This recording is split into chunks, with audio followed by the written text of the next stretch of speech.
তীব্র গরমে অসুস্থ হয়ে মৃত্যু হলো এক টোটো চালকের। মৃতের নাম শোভন পূজারী। মঙ্গলবার বাঁকুড়া শহরের পাঁচবাগা এলাকার ঘটনা। আপনাদের আরও একবার জানিয়ে রাখবো, তীব্র গরমে অসুস্থ হয়ে মৃত্যু হলো শোভন পূজারী নামে এক টোটো চালকের।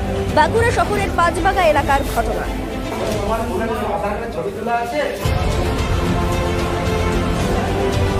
স্থানীয় সূত্রে খবর, ইন্দপুরের হাটগ্রাম পায়রাচালি এলাকার বাসিন্দা শোভন পূজারী নামে ওই ব্যক্তি বাঁকুড়া 1 নম্বর ব্লকের আচুরি গ্রামে মাসির বাড়িতে থাকতেন। অন্যান্য দিনের মতো এদিনও তিনি টোটো নিয়ে বাঁকুড়া শহরে আসেন। দুপুরে তীব্র গরমের মধ্যেই শহরের পাঁচবাগা এলাকার একটি টিউবওয়েল থেকে জল খাবার পরই তিনি অসুস্থ হয়ে পড়েন। স্থানীয়রা ওই টোটো চালককে উদ্ধার করে বাঁকুড়া সম্মিলনী মেডিকেল কলেজ ও হাসপাতালে নিয়ে গেলে চিকিৎসকরা মৃত ঘোষণা করেন। প্রত্যক্ষদর্শীদের একাংশের দাবি, তীব্র গরমে সানস্ট্রোকে ওই টোটো চালকের মৃত্যু হয়েছে।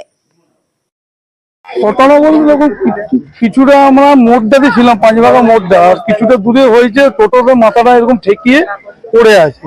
আমরা যাওয়ার পর দেখছি এই অবস্থায় আছে।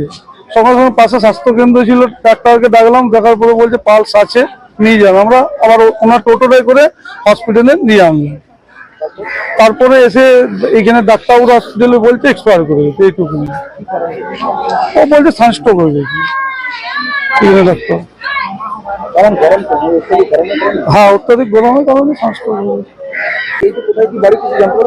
এর বাড়ি হচ্ছে, আমার অরিজিনাল বাড়ি হচ্ছে উমিদ্দা হাটগ্রাম পায়রাচালিতে, আর মাসি বাড়ি হচ্ছে আমার আচুরিতে। বাঁকুড়া আচুরিতে থাকে।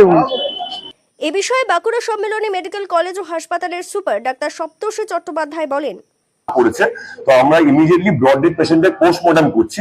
পোস্টমর্টম করলে আমি বলতে পারবো যে অ্যাকচুয়ালি উনি কি কারণে মারা গেছেন বা কজ অফ দ্য ডেথ।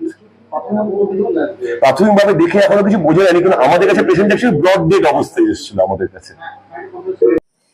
পুলিশের পক্ষ থেকে একটি অস্বাভাবিক মৃত্যুর মামলা করে ঘটনার তদন্তের পাশাপাশি মৃতদেহটি ময়না তদন্তের জন্য বাঁকুড়া সম্মিলনী মেডিকেল কলেজ ও হাসপাতালের মর্গে পাঠানো হয়েছে বলে জানানো হয়েছে। ব্যুরো রিপোর্ট, দক্ষিণ বাঁকুড়া দর্পণ, বাঁকুড়া।